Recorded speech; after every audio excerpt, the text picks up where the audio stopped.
네, 안녕하세요. 크립토차일드의 무입니다. 네, 오늘은 이제 어제 제가 방송에서 말씀드렸던 것처럼 반감기 이후 비트코인 네트워크의 이제 변화와 그리고 마이닝 불, 채굴장이라고 하죠. 이제 채굴장 등의 상황 그리고 이제 뭐 이후에 비트코인 가격이 어떻게 변화할 것인지에 대해서 좀 이렇게 다양하게 알아보고자 하는 시간을 갖기 위해서 이제 전문가분을 어제 말씀드린 대로 보시도록 했습니다. 안녕하세요. 네, 안녕하세요. 네, 자기소개 한번 부탁드릴게요. 네, 안녕하세요. 저는 이제 토큰인사이트라는 그 리서치 기관에서 이제 근무를 했던 그 파블로라고 합니다. 저는 이제 주로 한국 업무를 이렇게 담당을 해왔고, 이제 한국에 이제 돌아와서는 블로그나 이제 커뮤니티 통해서 한국 뭐 구독자분들에게 좀 더 유용한 그런 리서치 자료를 제공하고자 이렇게 노력을 많이 하고 있습니다. 네, 반갑습니다. 네, 반갑습니다. 네, 그래서 오늘 저희가 이제 방한기 이후에 이제 비트코인 네트워크 이제 이런 것들 전반적으로 어떻게 변화가 될 것인지 좀 이제 알아보려고 하는데요.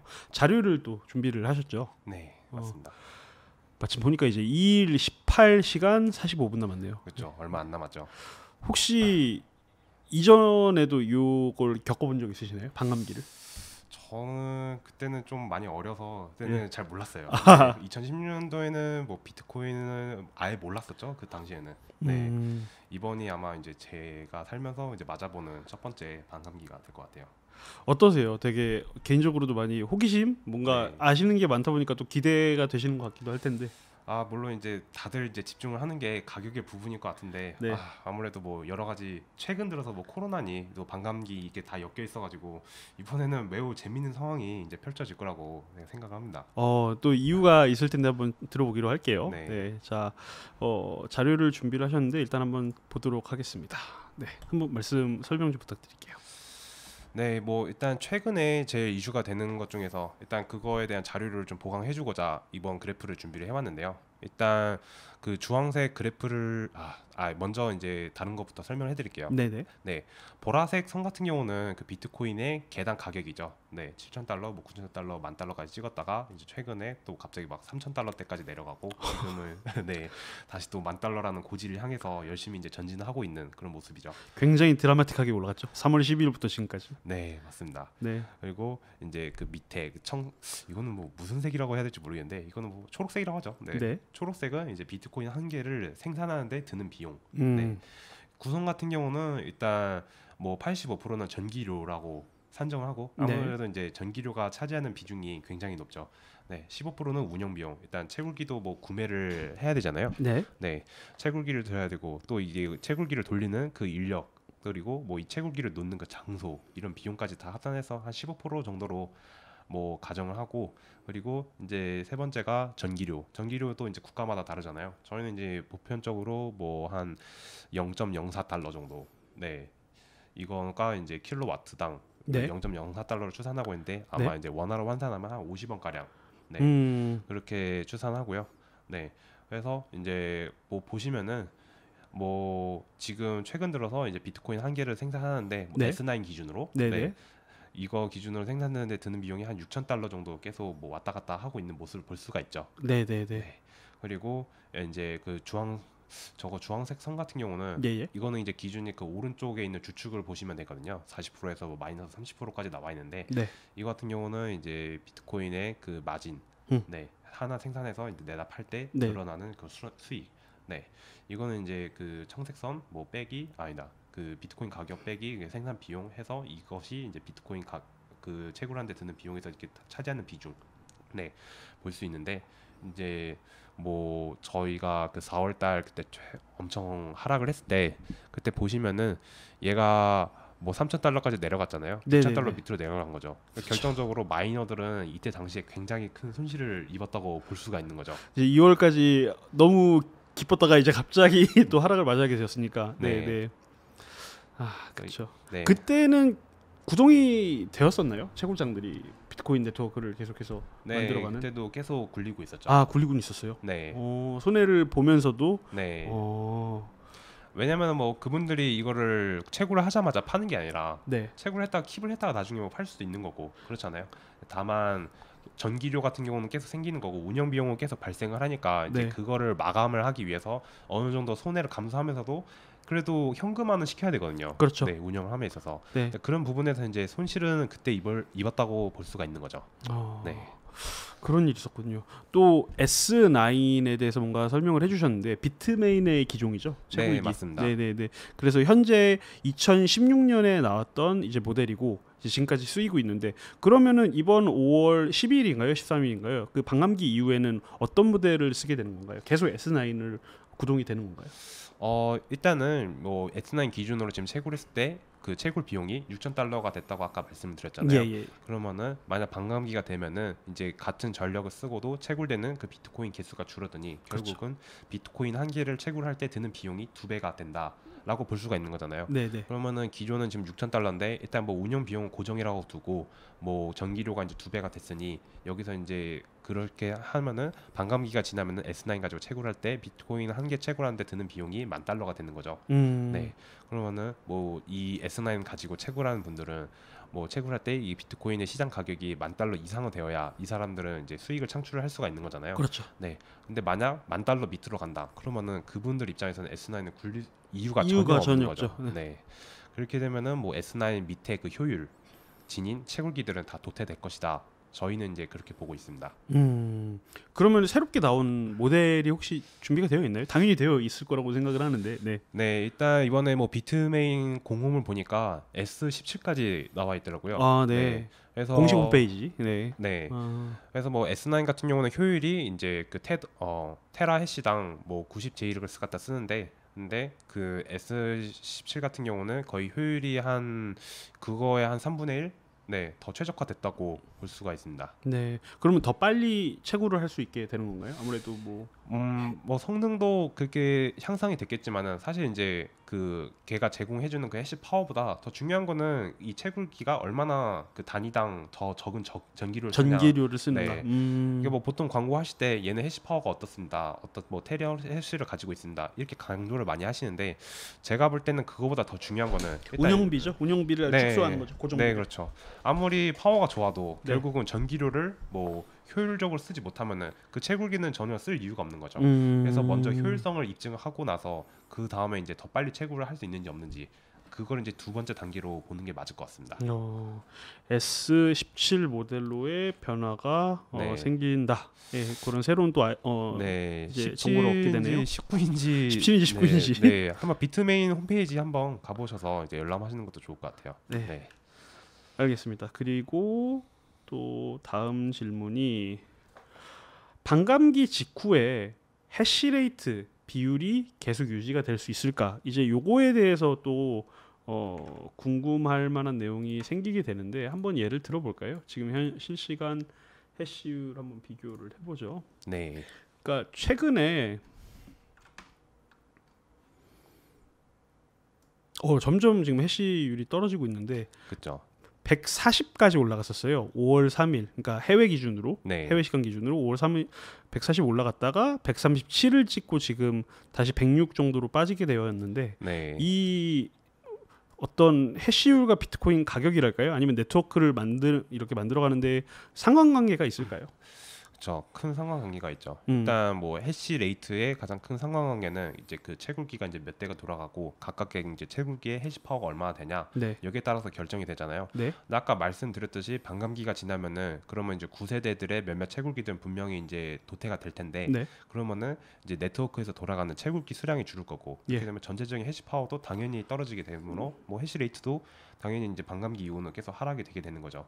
그리고 이제 가격이 계속 변동됨에 따라서 최근에는 그 한 개 생산 비용보다 비트코인 가격이 더 떨어지는 경우도 있었잖아요. 예. 네, 그때 뭐 몇몇은 분명히 뭐 가동 중단한 데도 있고, 뭐 간혹 뉴스 보면은 어디 뭐 채굴장, 뭐 마이닝 풀이 뭐 파산을 했다, 약간 이런 소리도 간간히 들려오잖아요. 예, 맞아요. 네, 그래서 이제 채굴기가 이제 비트코인 가격이랑 반감기 이슈랑 더불어서 뭐 9세대들의 그런 채굴기들이 가동을 중단함에 따라서 뭐 해시레이트가 이제 점점 낮아지는 걸로 그렇게 분석을 할 수가 있습니다.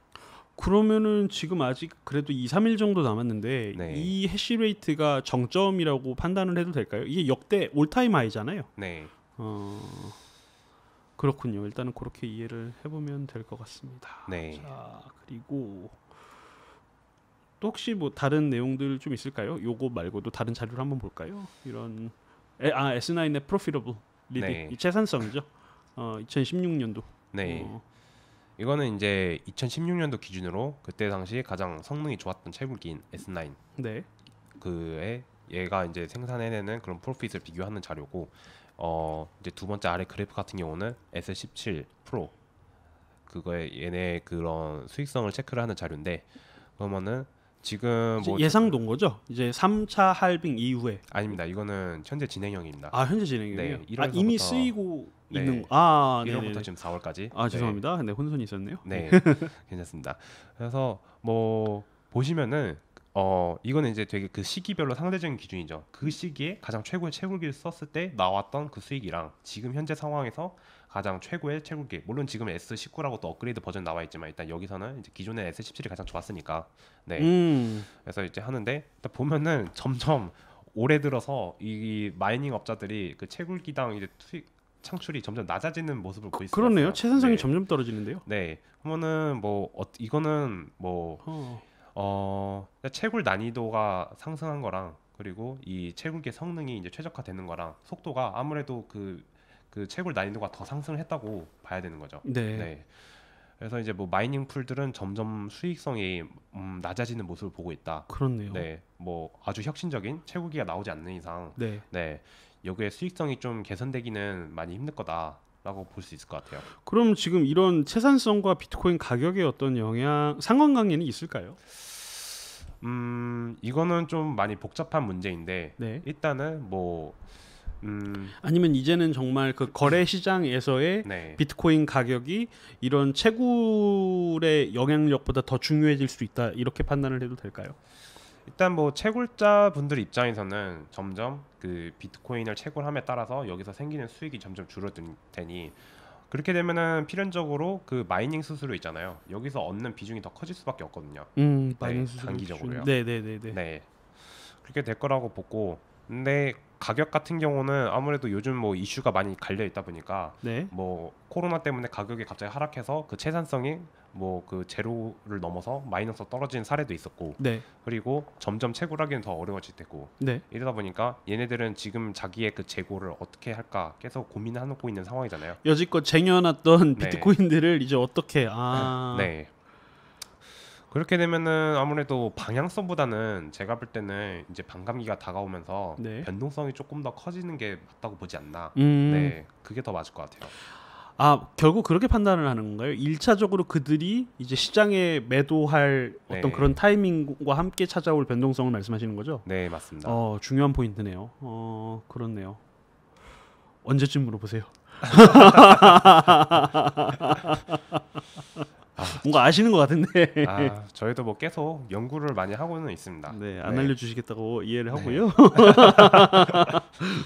아유, 죄송합니다. 아닙니다. 네, 그냥 농담삼아 얘기를 한 거고요. 네. 그러면 반감기 전과 후에 채굴 비용 뭐 일단은 지금 이런 식으로 이해를 하면 되는 거니까 네. 채산성은 점점 떨어지는 추세가 되어 가고 있는 것이고 그러면은 진짜 궁금한 게 어쨌든 비트코인은 네트워크가 움직여지면서 이게 거래가 진행이 되는 거잖아요. 네, 맞습니다. 근데 채굴자들이 점점 채굴을 안 하게 되면은 네트워크가 돌아가는데 다소 위험이 생기지 않을까요?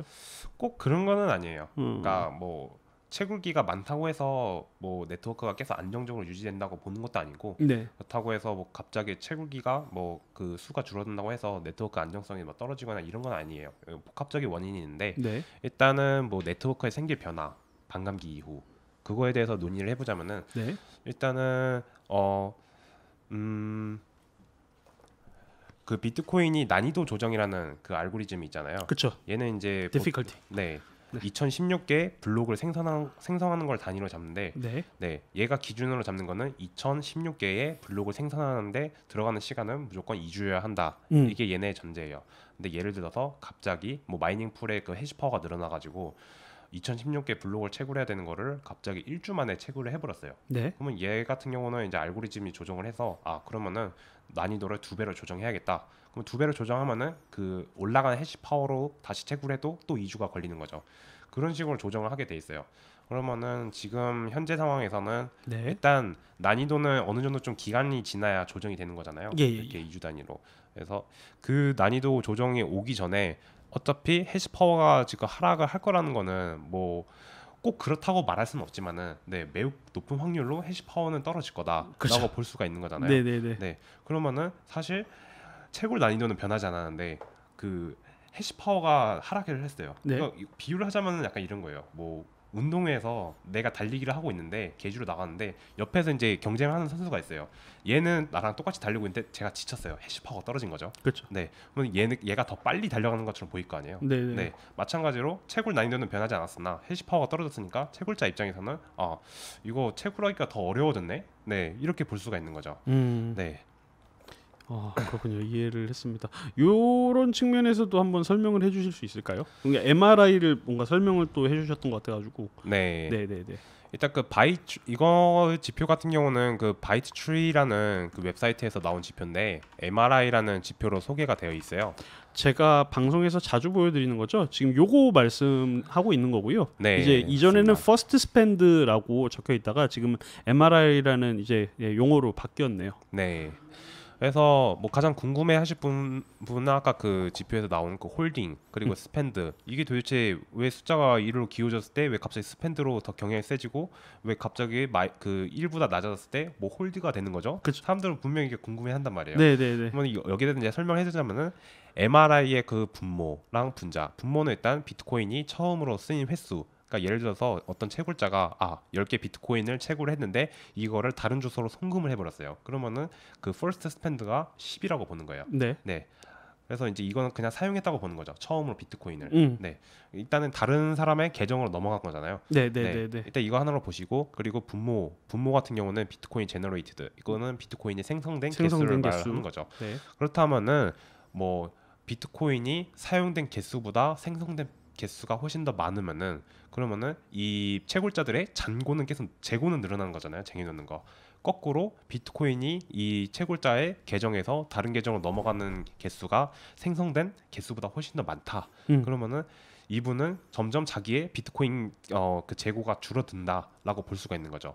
그래서 재고가 줄어들면은 시장이 계속 비트코인의 공급을 계속 해주는 거이기 때문에 그건 스펜드라고 보시면 되고 네. 만약 1보다 낮아져서 뭐 제너레이트 된 게 그 퍼스트 스펜드 한 거보다 훨씬 더 많아졌다. 그러면은 채굴자 입장에서는 이 사람들의 재고가 계속 늘어나는 거이기 때문에 이 같은 경우는 이제 채굴자분들이 계속 나는 홀딩을 하는 그런 포지션을 취하는 걸로 해석을 할 수가 있는 거죠.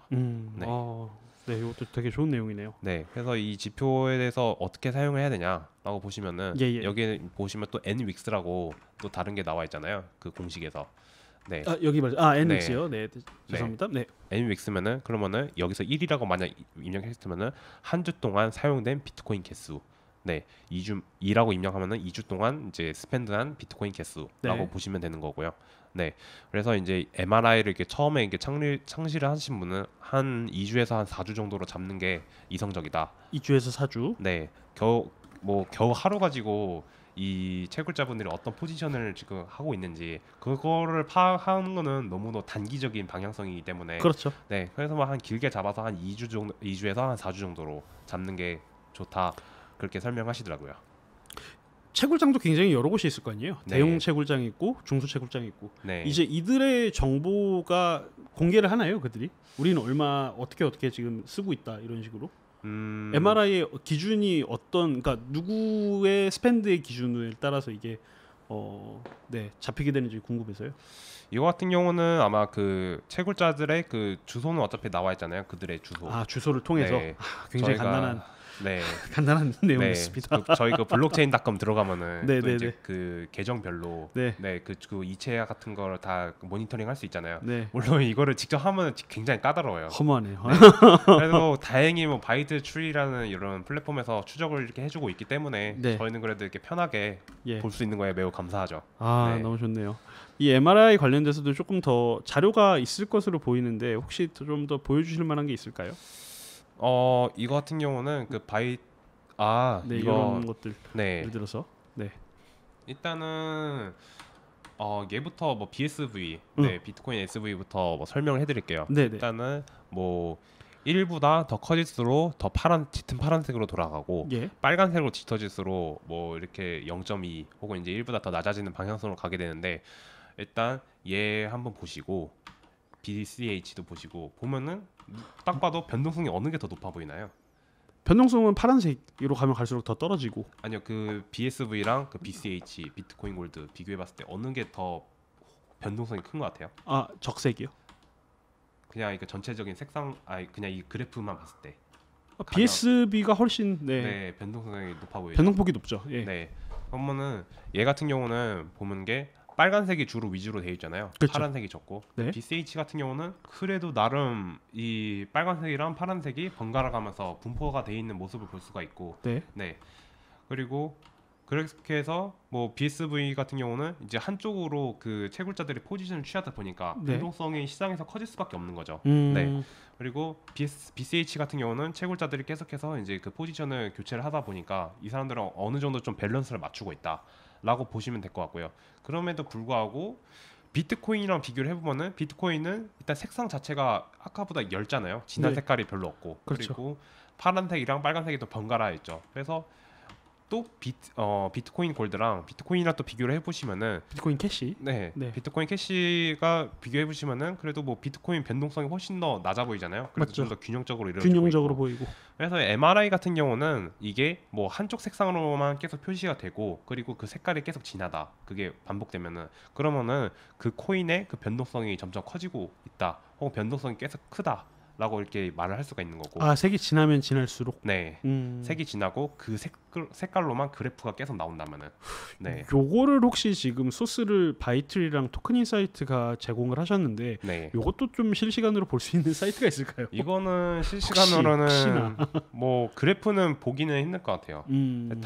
저도 이제 그 바이트 트리 쪽에다가 API 키를 네. 요청해놨거든요. 그럼 그래프 그릴 수 있잖아요. 그렇죠. 네, 아하. 요청했는데 아직까지 그 서킷 서비스는 개발 중이라고. 네, 대신에 그 얘네가 그 데이터 표는 과거 데이터는 제공을 해줘요. 네. 과거 데이터는. 네. 아, 그래서 이제 이런 식으로 그래프를 만드신 네, 거군요. 그래프는 그래서 이렇게 그릴 수가 있었던 거고요. 과거 데이터 기반으로. 이것도 네. 굉장히 실시간은 이제 당장 나오는 거는 그 아까 홈페이지에서 나왔던 그 지표를 참조를 해주시고 네. 과거 데이터 같은 경우는 그 바이트 트리의 또 API라고 그 상단에 있잖아요. 네. 네, 상단에 이렇게 또 눌러 보시면은 네 밑으로 내리면은 이제 네 여기 나오네요. 네, 이렇게 JSON이나 CSV 뭐, 그 데이터 이거를 다운로드 받을 수 있거든요. 네네. 그러니까 한번 과거 데이터 기록 한번 그려보고 싶으신 분들은 이제 데이터 분석을 한번 해보시는 게 좋을 것 같습니다. 궁금하신 분들은 참고하시면은 좋을 것 같습니다. 네.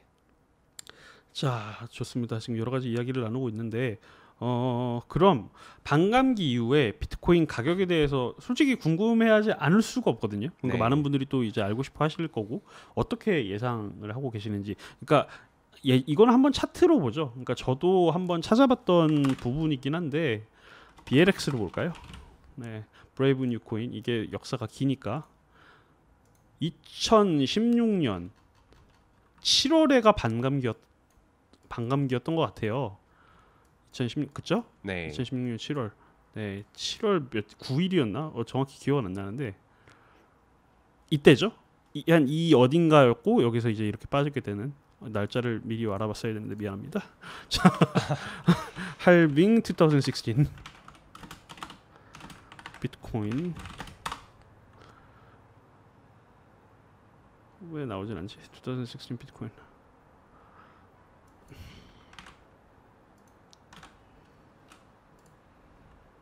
네. 7월 9일 맞네요.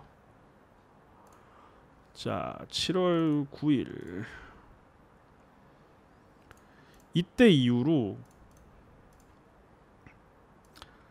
약 22일자 될 때부터 이렇게 빠졌어요. 그러니까 이러한 현상이 다시 한번 일어날 수 있겠죠. 우리가 뭐 그 가능성을 배제를 할 수는 없겠죠. 네. 근데 이번에 이제 고려를 해야 되는 요소는 네. 일단 그 채굴 비용이랑 네. 그리고 그 비트코인의 그 가격 이게 점점 격차가 많이 줄어들다 보니까 네. 채굴 비용과 비트코인의 가격 네. 격차가 줄어들고 있다. 네. 네. 이제 2016년 반감기 이후로 뭐 비트코인 가격이 그 채굴 비용보다 훨씬 더 떨어진 그래서 이제 채굴자분들이 마이너스가 된 그런 상황이 벌어지고 있으니까 그래서 이때랑 비교하면은 이게 과연 이렇게 하락을 할까? 그러면은 이제 비트코인 네트워크가 계속 돌아가려면은 아무리 그래도 가격이 그 채굴 비용보다는 훨씬 더 나와야 그 네트워크가 유지가 될 거 아니에요? 예. 네. 그래서 이번에 보실 때는 단순히 뭐 공급량이라든지 이런 거보다는 그래도 한번 채굴 비용이라는 요소도 같이 고려를 해보시면서 트레이딩을 하면은 되게 좋을 것 같습니다. 5월 13일 이날 이후로 네. 이제 반감기가 시작이 되는데 채굴 비용이라는 요소도 상당히 네. 중요하다는 거 잊지 않으셨으면 좋겠습니다. 네, 오늘 굉장히 여러 가지로 뭐 이렇게 네트워크와 이제 마이닝 풀의 상황들에 대해서 이제 여러 가지 정보를 알게 되었는데요. 네, 더 또 이렇게 저희 구독자분들한테 또 알려주실 만한 내용이 있을까요? 아니면은 뭐 저희는 이제 이번에는 마이닝에 대해서 이렇게 소개를 많이 해드렸는데 반감기와 더불어서 저희는 이제 이거 외에도 뭐 거래소 랭킹이라든지 거래량이든지 이런 데에 대해서도 계속해서 이제 리포트를 내고 있으니까 이 부분도 계속 저희 이제 팔로우 해주시면은 저희가 이제 또 여기 방송 통해서 편하게 이렇게 설명 드릴 수 있도록 그렇게 많이 노력을 하겠습니다. 네, 알겠습니다. 오늘 이렇게 시간 내서 참여해주신 파블로님께 감사의 말씀을 드리고요. 네, 이렇게 도움이 되신 정보였기를 바랍니다. 구독과 좋아요 부탁드리고 저희는 다음 영상에서 또 뵙도록 하겠습니다. 감사합니다. 네, 감사합니다.